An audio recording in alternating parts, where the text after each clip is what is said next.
Today we are going to start a new chapter of civics, that is chapter number 4, understanding laws. Laws को understand करना, जो laws बनाए जाते हैं, नियम बनाए जाते हैं, कानून बनाए जाते हैं, उन कानून को अंडरस्टैंड करना, समझना, ये बहुत इंपॉर्टेंट है. लॉज कैसे बनाए जाते हैं, किस तरह से बनाए जाते हैं, ये आपको पता है. ये सारी चीजें जो है आपके डिफाइन कर ली गई हैं. और हम लोग ने जैसे आपके एक तरह से ये भी डिफाइन किया था कि जैसे जब लॉज होते हैं तो पहले क्या होता है, एक फ्रेमवर्क बनाया जाता है.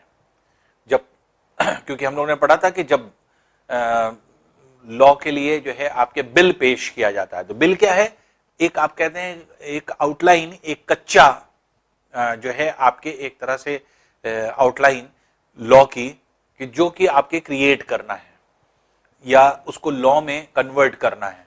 तो इनिशियल स्टेज में वो क्या होता है, बिल होता है. बिल लोकसभा में जाता है.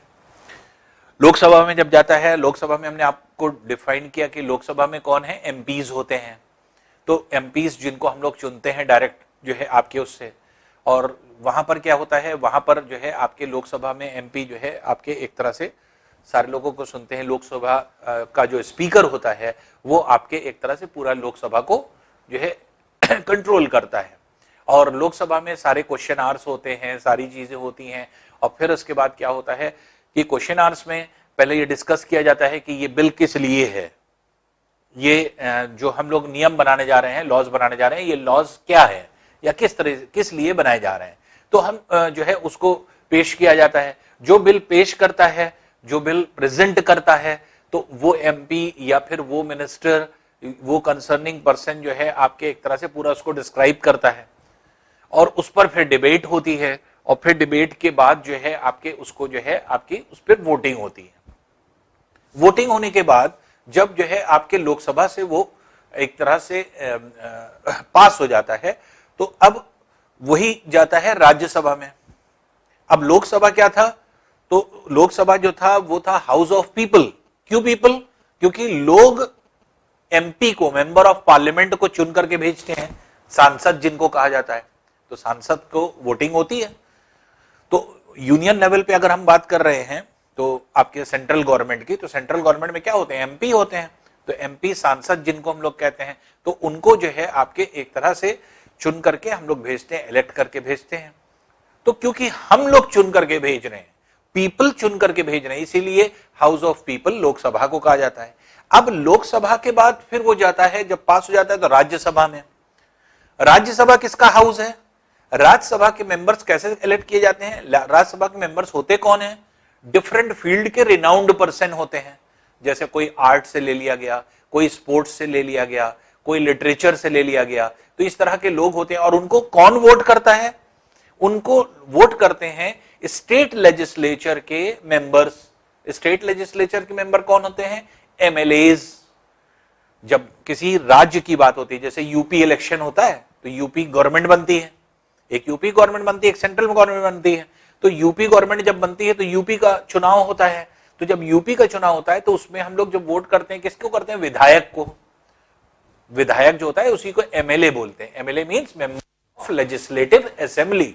तो लेजिस्लेटिव असेंबली जो होती है उसका मेंबर, तो एमएलए, इसीलिए उसको बोला जाता है, तो मेंबर ऑफ लेजिस्लेटिव असेंबली. तो एमएलए होता है विधायक. तो जितने विधायक हम लोग चुनते हैं, वो विधायक वोट दे करके किसको बनाते हैं, राज्यसभा के मेंबर्स को बनाते हैं. तो राज्यसभा के मेंबर्स को हम लोग डायरेक्ट नहीं चुन रहे हैं, बल्कि हमने जिनको चुना है एमएलए, वो एमएलए उनको चुन रहे हैं. तो स्टेट लेजिस्लेचर के क्योंकि मेंबर्स जो है आपके सभी राज्यों के, जैसे यूपी के जितने एमएलए हैं वो ले, एमपी के एमएलए, महाराष्ट्र के एमएलए, जितने भी राज्य हैं, जितने भी यूनियन टेरिटरीज हैं. तो अब अगर आप देखेंगे तो जितने भी स्टेट्स होते हैं, उन सब के जो आपके लेजिस्लेटिव असेंबली के मेंबर्स होते हैं, जिनको एमएलए हम बोलते हैं, विधायक कहते हैं, वो वोट करके राज्यसभा के मेंबर्स को जो है आपके बनाते हैं. इसीलिए जो है आपके राज्यसभा को क्या कहा जाता है, काउंसिल ऑफ स्टेट्स, क्योंकि स्टेट मेंबर्स बना रहे हैं. जबकि लोकसभा को क्या कहा जाता है, लोकसभा को कहा जाता है आपके एक तरह से ये होता है जो है आपके पीपल का हाउस, हाउस ऑफ पीपल. तो हाउस ऑफ पीपल जो है लोकसभा, ये लोअर हाउस कहलाता है. और इसी से जस्ट ऊपर क्या है, अपर हाउस कहलाता है। अपर हाउस कौन है, अपर हाउस जो है आपके एक तरह से राज्यसभा हो जाती है। फिर राज्यसभा से जब ये पास हो जाता है बिल, तो फिर जो है आपके एक तरह से कंसेंट के लिए जाता है, फिर आपके एक तरह से प्रेसिडेंट के पास। प्रेसिडेंट उसको जब एक तरह से साइन कर देता है तो वो क्या किस में कन्वर्ट हो जाता है, लॉ में। तो इसके मतलब जब तक जो है आपके उस पर प्रोसीजर चलता रहता है, उसको चाहे वो लोकसभा में हो चाहे वो राज्यसभा में हो, या उसको लोकसभा में प्रेजेंट किया गया किसी के द्वारा, तब तक वो बिल रहता है। लेकिन जब कंसेंट मिल जाती है और जब जो है आपके एक तरह से प्रेसिडेंट उसे पास कर देता है, तो वो किस में कन्वर्ट हो जाता है, लॉज में कन्वर्ट हो जाता है। तो ये एक लॉ की मेकिंग आप समझ चुके हैं। अब लॉ की अंडरस्टैंडिंग का मतलब क्या हुआ कि अब लॉज को हमें समझना है कि हाँ क्या क्या चीज अब इसके अंदर आएगी। अब देखिए कुछ लॉज ऐसे होते हैं जो हमारे लिए फेमिलियर होते हैं, जिससे हम फेमिलियर होते हैं। जैसे फॉर एग्जांपल अब अंडरस्टैंडिंग लॉज में क्या है कि laws and familiarity with laws. जैसे हम कहते हैं law specifying age for the marriage, clear है। कुछ चीजें ऐसी होती हैं कि लॉ इसलिए बनाए जाते हैं हमारी गाइडलाइन के लिए, हम लोग गाइडेड रहें, हम लोग उसका जो है एक तरह से उसको फॉलो करें, उसको तोड़े नहीं। तो अब यहां पर मैरिज के लिए जो एज बनाई गई वो क्या बनाई गई, जैसे लड़कियों की 18 साल कम से कम होना चाहिए, लड़कों की 21 साल होनी चाहिए। तो अब ये क्या है, ये पहले से पता है। तो अब ये क्या है, ये एक स्पेसिफाई कर दी गई एज। तो अब जब स्पेसिफाई कर दी गई तो अब यहां पर यह है कि एज 18 साल से कम की लड़की का शादी नहीं होनी चाहिए, 21 साल से कम के लड़के की शादी नहीं होना चाहिए। तो ये आपके स्पेसिफाई हो गए। तो ये क्या है, ये लॉफुल हो गया, मतलब आप लॉ के साथ जो है शादी कर रहे हैं अगर 18 साल से ज्यादा और 21 साल से ज्यादा लड़की और लड़के की उम्र है। लेकिन अनलॉफुली आप मैरिज कर रहे हैं अगर आप 18 साल से कम की लड़की और 21 साल से कम के लड़के की शादी कर रहे हैं, तो उसको अगर देखा जाए तो आप इलीगल जो है आपके काम कर रहे हैं, अगेंस्ट द कॉन्स्टिट्यूशन वर्क कर रहे हैं। इसीलिए कुछ चीजें स्पेसिफाई कर दी गई हैं कि आप कॉन्स्टिट्यूशन के बाहर ना जाएं और अपने नियम को फॉलो करें, अपने जितने भी लॉज बने हुए हैं उनको फॉलो करें। अब जैसे laws specifying age for person to vote, vote करने के लिए एक पर्सन जो है आपके एक एज डिफाइन कर दी गई। कॉन्स्टिट्यूशन ने हमें क्या दिया है, यूनिवर्सल एडल्ट फ्रेंचाइज। तो यूनिवर्सल एडल्ट फ्रेंचाइज में क्या था, यूनिवर्सल एडल्ट फ्रेंचाइज हमें यह बताता है कि हमारे पास अधिकार है वोट देने का अगर हमारी उम्र 18 साल से ज्यादा है, मोर देन 18 ईयर्स। तो 18 साल या 18 साल से ज्यादा की उम्र वाले लोग क्या कर सकते हैं, वोट दे सकते हैं। तो ये क्या है, ये यूनिवर्सल एडल्ट फ्रेंचाइज में आता है। तो ये जो है आपके एक तरह से स्पेसिफाई कर दिया गया। या कोई भी लॉ जैसे बनाया जाता है खरीदने और बेचने के लिए, बाइंग और सेलिंग के लिए, तो अगर मान लीजिए इसका मतलब ट्रेड का लॉ, तो ट्रेड का लॉ अलग होता है, ट्रांसपोर्ट का लॉ अलग होता है। तो कहीं पर भी अगर आप जा रहे हैं, हम लोग यही सोचते हैं कि जैसे कोई सपोज कर लीजिए कि कहीं जा रहे हैं, हम लोग गाड़ी से जा रहे हैं, मान लीजिए बाइक चला रहे हैं और सपोज कर लीजिए हेलमेट नहीं है। अब जो है आप ट्रैफिक पुलिस वाले ने रोक लिया, हम लोग का चालान काट दिया, तो हमने कहा कि जो है आपके अनलॉफुल तरीके से हम चला रहे हैं। तो सिर्फ यही लॉस नहीं होते, हर चीज के लिए स्पेसिफाई कर दिया हमारे कॉन्स्टिट्यूशन ने, हमें हर चीज का डायरेक्शन दे दिया है। डायरेक्शन इस तरह से दे दिया है। अब जैसे जो आपके बाइंग और सेलिंग है, इसमें लॉज है। क्या लॉज है, जैसे हर प्रोडक्ट पे आपके सेलिंग प्राइस पड़ी होनी चाहिए, एमआरपी, मैक्सिमम रिटेल प्राइस, वो जरूरी है पढ़ना। नहीं पड़ी है तो इसके मतलब आप जो है गलत तरीके से बेच रहे हैं। एमआरपी, फिर जो सेल कर रहा है उसको भी देखना है कि एमआरपी से ज्यादा ना बेचे, एमआरपी से ज्यादा कभी नहीं बेच सकता, तो क्योंकि वो इंक्लूडेड रहता है टैक्स भी उसमें। तो इस तरह से अगर हम लोग देखें तो बहुत सारे नियम हैं, बहुत सारे लॉज हैं जिसको हम लोग जो है आपके एक तरह से फॉलो करते हैं। और लॉज मेकिंग कहां होता है, पार्लियामेंट में, जैसे अभी हमने आपको एक्सप्लेन किया। तो एक बिल जो है आपके भेजा गया, एक प्रोफार्मा भेजा गया, वो प्रोफार्मा गया और वो प्रोफार्मा जो है आपके एक तरह से लोकसभा में गया, लोकसभा से पास होकर के राज्यसभा में गया और राज्यसभा से पास होकर के आपके प्रेसिडेंट के पास जाता है और उसके बाद वो लॉ बन जाता है। अच्छा, एक चीज और, जैसे राज्यसभा में हमने आपको बताया, राज्यसभा को कौन लीडर होता है, राज्यसभा को कौन जो है आपके एक तरह से, जैसे लोकसभा स्पीकर जो है वो एक तरह से लोकसभा को का लीडर होता है या लोकसभा को चलाता है। तो राज्यसभा का जो है एक तरह से चेयरमैन कौन होता है या लीड कौन करता है, तो होता है वाइस प्रेसिडेंट ऑफ इंडिया। तो वाइस प्रेसिडेंट ऑफ इंडिया जो होता है वही एक्स चेयरमैन होता है, आपके एक तरह से चेयरमैन होता है किसका, जो है एक्स ऑफिशियो चेयरमैन इसको कहा जाता है। अब इसका एक्चुअल मीनिंग क्या है, ये थोड़ा सा बड़े उस पे आप आएंगे तब आप इसको समझेंगे। तो ये चेयरमैन होता है, एक तरह से लीडिंग बॉडी होता है, और वाइस प्रेसिडेंट ऑफ इंडिया ही राज्यसभा को जो है आपको एक तरह से उसके कामकाज को देखता है। अब एंशिएंट टाइम में अगर हम लोग देखें तो बिफोर ब्रिटिशर्स क्या स्टेज थी, क्या इंडिया किस तरह का था, तो अगर हम लोग देखें तो in ancient time different communities enjoy different degree of autonomy. हर एक कम्युनिटी अलग अलग जो है डिग्री ऑफ ऑटोनॉमी को जो है आपके एक तरह से अचीव करती थी। इसके मतलब क्या हुआ, हर एक ही क्राइम का अलग अलग सजा थी। अब जो अपर कास्ट वाले थे या फिर जो पहुंच वाला आदमी है उसको कम सजा दी गई, जो बहुत लोअर कास्ट का है या फिर जो है गरीब है तो उसको जो है आपके पनिशमेंट ज्यादा बढ़ा दिया गया। क्यों? क्योंकि रूल ऑफ लॉ नहीं था, रिटन लॉज नहीं थे। तो वहां पर रिटन लॉज ना होने की वजह से जिसकी जो है पहचान ज्यादा होती थी, जिसकी पकड़ ज्यादा होती थी, उसको कम सजा मिलती थी, और जो आपकी जिसकी कोई पकड़ नहीं है, जो गरीब है, जो बिल्कुल किसी को नहीं जानता, उसको सजा ज्यादा हुआ करती थी। तो ये आपके एक तरह से डिफरेंस हुआ करता था।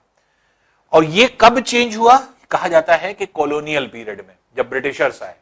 तो ब्रिटिशर्स के आने से कॉलोनियल पीरियड जब था तो ये धीरे धीरे आपके चेंज होने लगा, क्योंकि ब्रिटिशर्स ये नहीं चाहते थे कि आपके अलग अलग कास्ट के लिए अलग अलग जो है पनिशमेंट हो। एक क्राइम का एक ही जो है पनिशमेंट होना चाहिए, चाहे कोई भी करे। तो ये चीज जो है आपके ये बिलीव किया जाता है कि Britishers introduce rule of laws in India. लेकिन हिस्टोरियंस ने इस क्लेम को डिस्प्यूट की, इस क्लेम को किया है कि ये डिस्प्यूटेड है। एक्चुअल में ये law, rule of law Britishers ने नहीं बनाया। कैसे? हिस्टोरियंस ये कहते हैं colonial rule was arbitrary. Arbitrary का मतलब क्या होता है, वो तो खुद ही अपना फायदा देखते थे, जहां उनको फायदा होता था वहां पर अपने हिसाब से लॉ को क्रिएट कर लेते थे। तो उनके लॉ जो था वो आर्बिट्ररी था। तो वो क्या था, वो एक तरह से वो अपने फायदे का काम करते थे, वो कोई जो है आपके रूल ऑफ लॉ को नहीं देखते थे। तो हिस्टोरियन, तो कुछ लोगों का ऐसा कहना है रूल ऑफ लॉ कब आया, ब्रिटिशर्स के टाइम पे। लेकिन कुछ हिस्टोरियंस क्या कहते हैं, हिस्टोरियंस इस चीज को डिनाई करते हैं, इस जो है क्लेम को डिस्प्यूटेड मानते हैं कि नहीं, ये बिल्कुल गलत है मानना कि रूल ऑफ लॉ आया। तो एक तो ये, दूसरा Indian nationalist played a prominent role in the development of the legal sphere in British India. British India में भी क्योंकि आर्बिट्ररी रूल था, तो आर्बिट्ररी रूल कैसे, अभी एग्जांपल हम लोग देखते हैं। तो अपने हिसाब से वो लोग रूल बनाते थे, उनके फायदे का जो होता था। लेकिन इंडियन नेशनलिस्ट जो थे, कुछ ऐसे इंडियंस थे जब वो पढ़ लिख करके बड़े हुए या फिर जो है आपके जानकार हुए या फिर जो है आपके एक तरह से फील्ड में उतरे, तो इंडियन नेशनलिस्ट जितने थे, जिसमें जैसे आपके नाम लिया जा सकता है डॉक्टर भीमराव अंबेडकर का, तो बी.आर. अंबेडकर जो थे, तो एक प्रोमिनेंट नाम होता है। जब वो एक तरह से एडवोकेसी में आए और जब उन्होंने जो है देखा तो बहुत सारी चीजें इस तरह की थी। तो इवन महात्मा गांधी जी जो है आपके साउथ अफ्रीका से जब लौट करके आए तो वो भी बैरिस्टर थे, तो इसलिए वो भी जो है एक तरह से आपके एक चीजों को पॉलिटिकली देखते थे।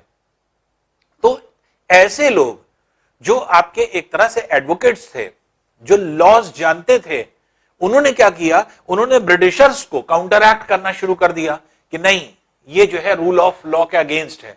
तो नेशनलिस्ट, तो हिस्टोरियंस ये मानते हैं कि इंडियन नेशनलिस्ट जो थे, जैसे डॉक्टर बी.आर. अंबेडकर, तो ये जो थे ये गाइड करते थे या इनके थ्रू ब्रिटिशर्स पर जो है आपके रूल ऑफ लॉ जो है एक तरह से कहा जाए कि ब्रिटिशर्स को इन्होंने सिखाया कि रूल ऑफ लॉ कैसे बनेगा।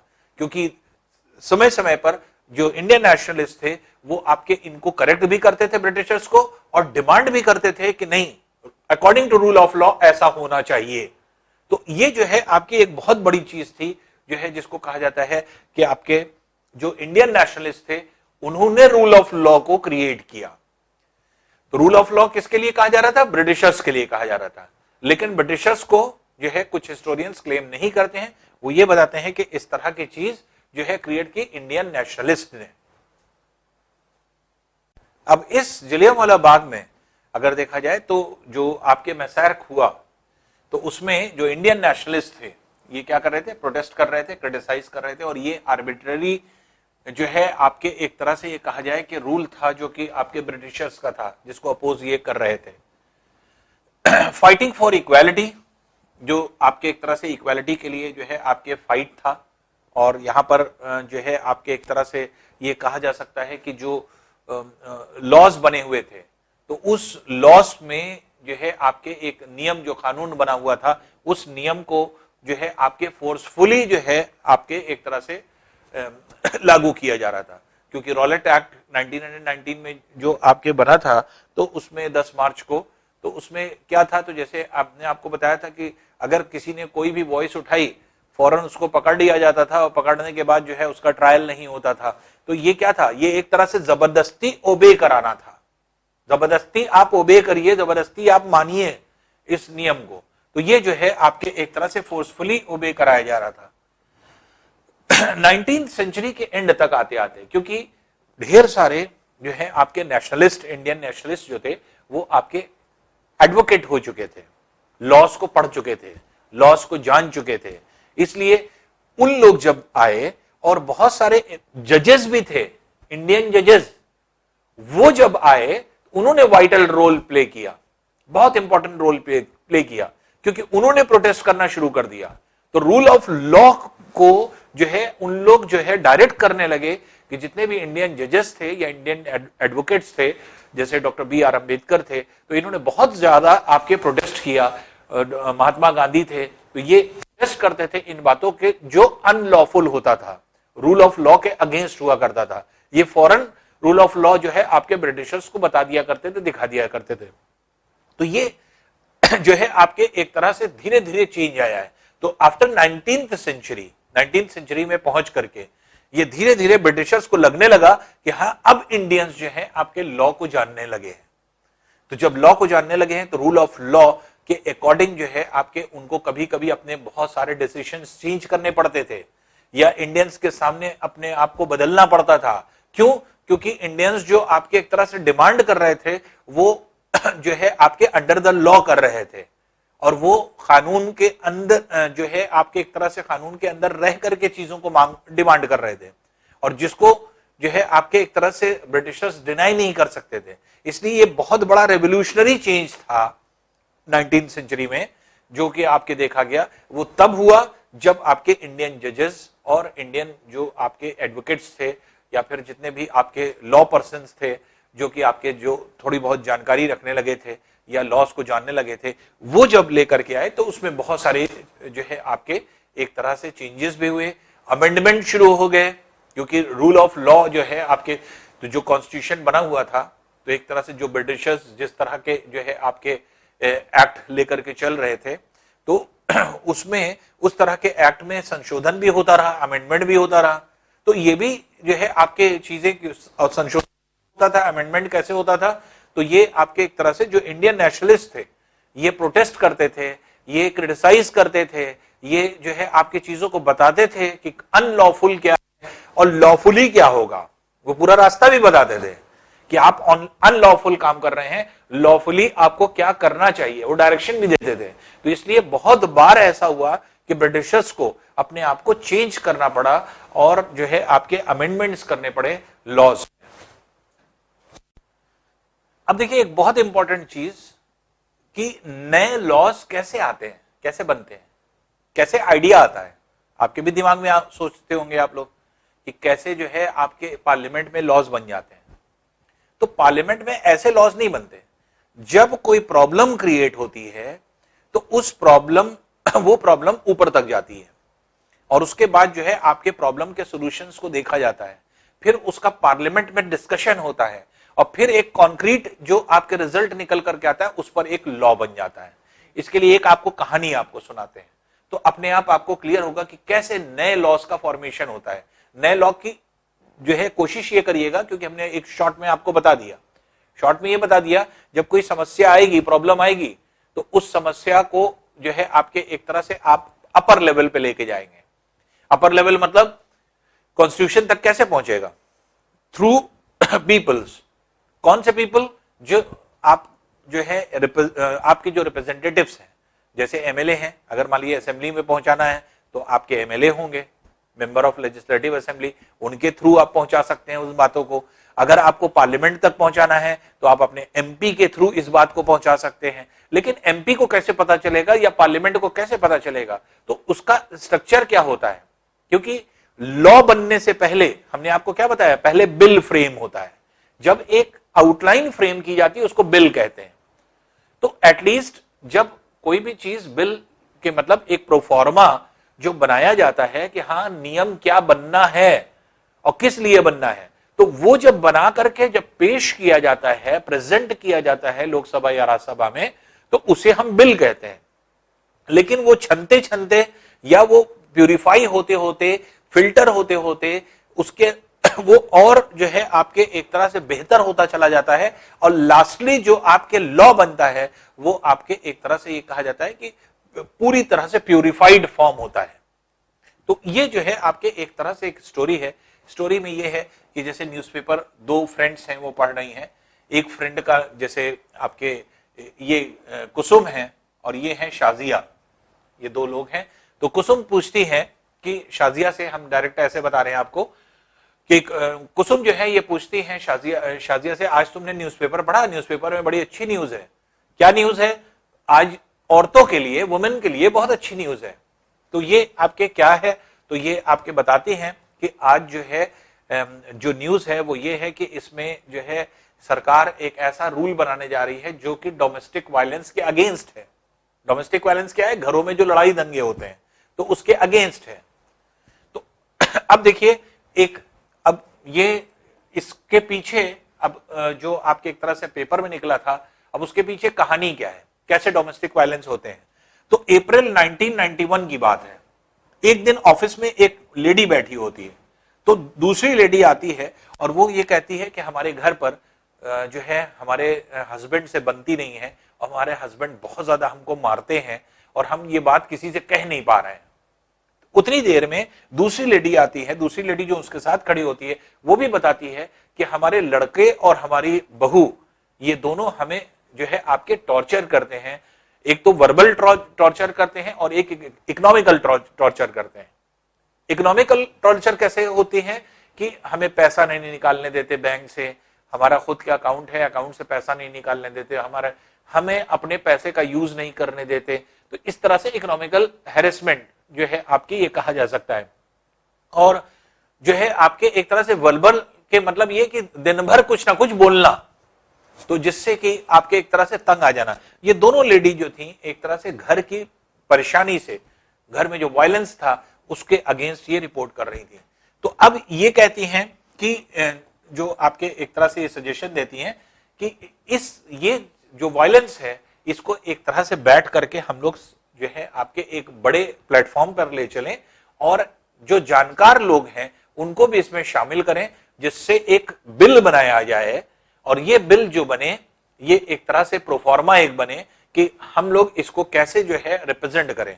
तो एक बड़ी पब्लिक मीटिंग होती है, ज्यादातर लोगों को बुलाया जाता है इसमें, और जो है आपके 1990s की बात है ये, और ये डिफरेंट जो है आपके लॉज, जो जो चीजें हो सकती हैं वो जो है आपके यहां पर डिस्कस किया जाता है कि औरतों के अगेंस्ट क्या क्या चीजें हो रही हैं, किन किन चीजों पर जो है आपके एक तरह से लॉज बनाने चाहिए, मारपीट घर में नहीं होनी चाहिए।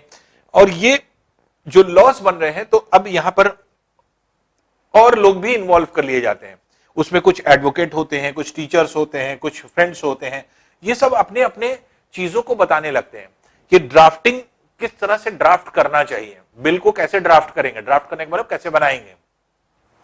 ड्राफ्टिंग में वो भी हो कि हाँ अगर किसी को मारा पीटा जा रहा है तो उसके अगेंस्ट क्या होना चाहिए, या किसी को जो है वर्बल टॉर्चर किया जा रहा है तो क्या होना चाहिए, या सेक्सुअल जो है आपके हरेसमेंट किया जा रहा है तो क्या होना चाहिए। तो इस तरह की ढेर सारी चीजें जो घरों में जबरदस्ती की जाती हैं, तो उसके अगेंस्ट जो है इन लोग प्रिपरेशन करने लगते हैं।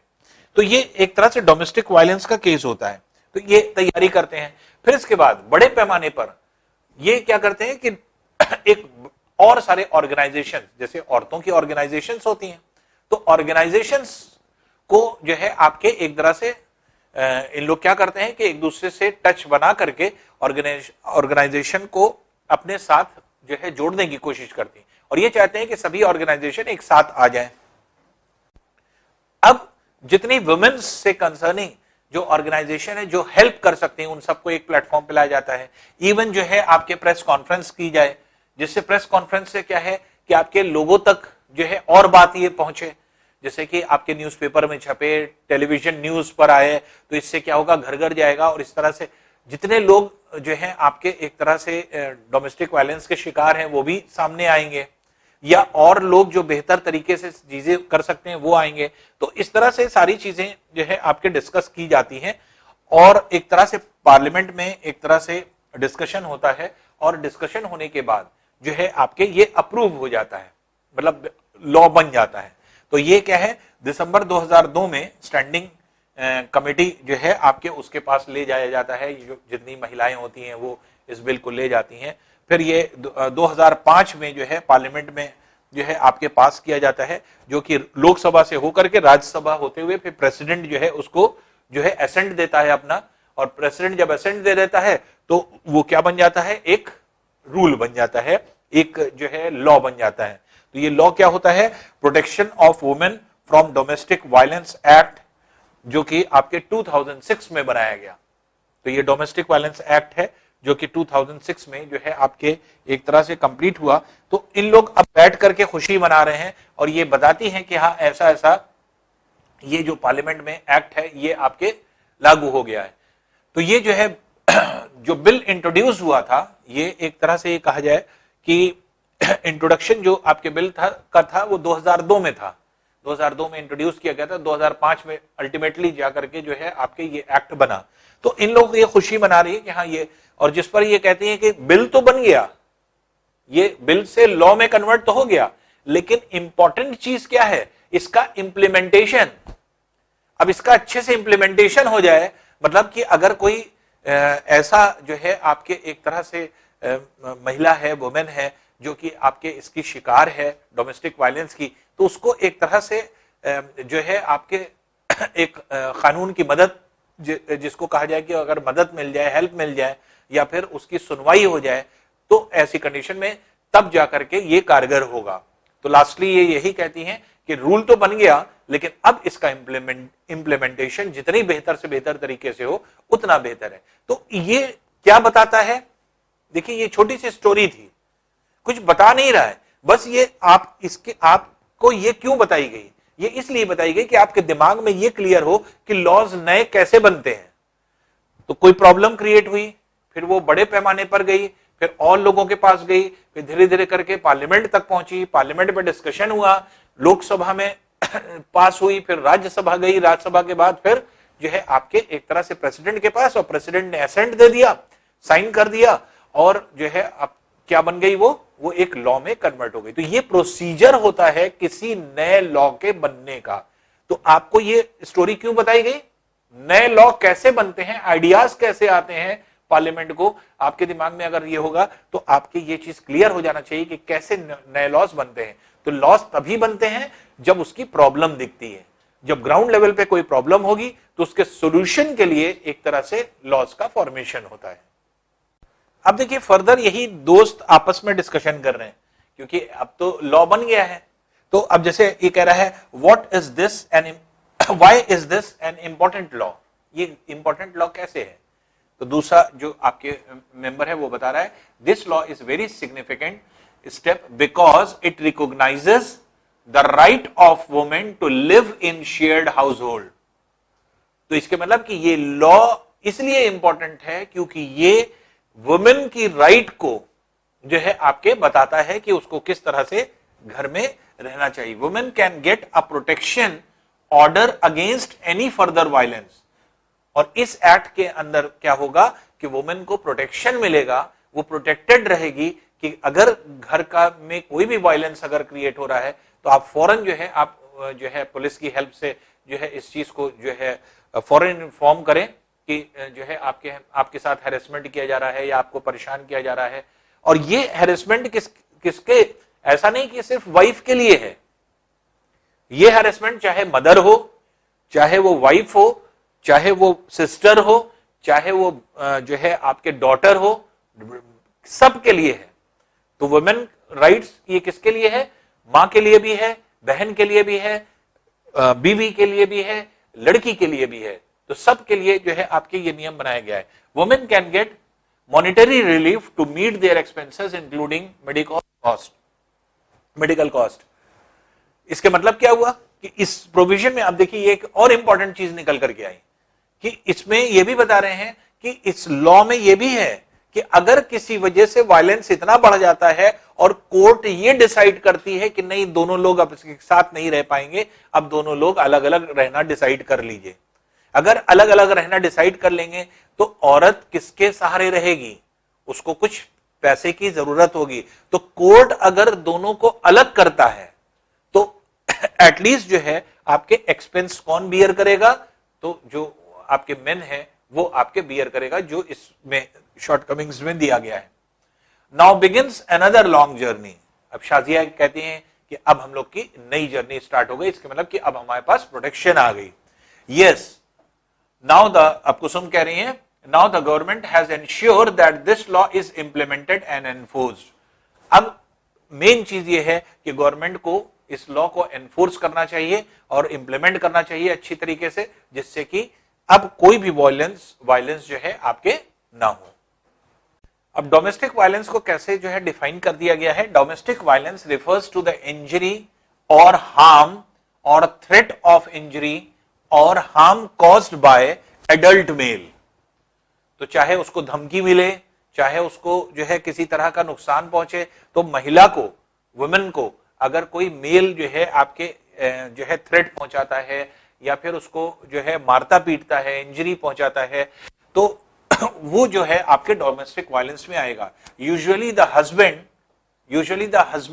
कहा जा रहा है, मतलब ज्यादातर ऐसा होता है कि हस्बैंड और वाइफ के बीच में ही होता है, जबकि ऐसा नहीं कि सिर्फ वाइफ के लिए ही है, ये मदर के लिए भी है, ये आपके सिस्टर के लिए भी है, ये बेटी के लिए भी है कि बेटी भी ये अपोज कर सकती है कि हमारे पिताजी जो हैं या हमारे फादर जो हैं हमारे ऊपर जो है एक तरह से बहुत अत्याचार करते हैं, एक्सप्लॉयटेशन करते हैं। हो सकता है माँ भी ये कर सकती है इसी के अगेंस्ट कि हमारा बेटा जो है हमको मारता पीटता है, या ये कर सकते हैं। बहन भी कर सकती है कि हमारा भाई हमको ऐसा करता है। तो ये जो है आपकी छोटी छोटी चीजें हैं। यूजुअली द हस्बैंड, ज्यादातर क्योंकि हस्बैंड के साथ होता है, अगेंस्ट हिज वाइफ इंजरी में B caused by physically beating up the woman और बाय इमोशनली अब्यूजिंग हर। या तो फिजिकली औरत को मारा जाए या फिर उसको गाली दिया जाए, अब्यूज किया जाए। Abuse of the woman can also include verbal.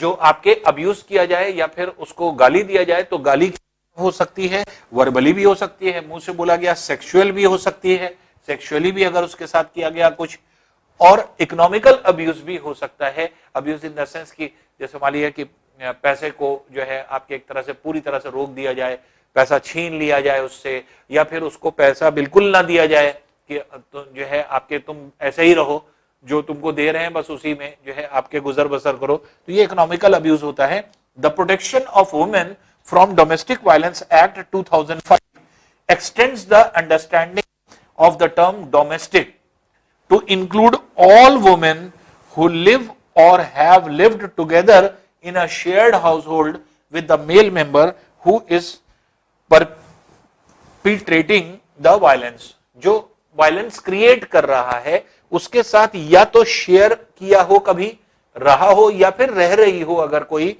महिला, तो वो डोमेस्टिक जो है आपके वायलेंस में आता है। तो इस तरह से डोमेस्टिक वायलेंस को जो है आपके डिफाइन किया गया। तो डोमेस्टिक वायलेंस एक तरह से ये कहा जाए कि एक अब्यूज है हमारी सोसाइटी के लिए। हमारी जो आपके एक तरह से जो इंडियन कल्चर है वो तो एक तरह से ब्लॉट है इंडियन कल्चर पे, क्योंकि इस तरह की चीजें हमारा कल्चर नहीं सिखाता हम लोगों को कि इस तरह का जो है आपके डिस्क्रिमिनेशन रखें, क्योंकि हमारा जो कॉन्स्टिट्यूशन है वो भी इक्वालिटी का दर्जा देता है कि मेन और वुमेन जो है दोनों इक्वल हैं। और यहां पर क्या है कि किसी भी तरह से कोई भी मेन जो है आपके वुमेन का एक्सप्लॉयटेशन नहीं कर सकता।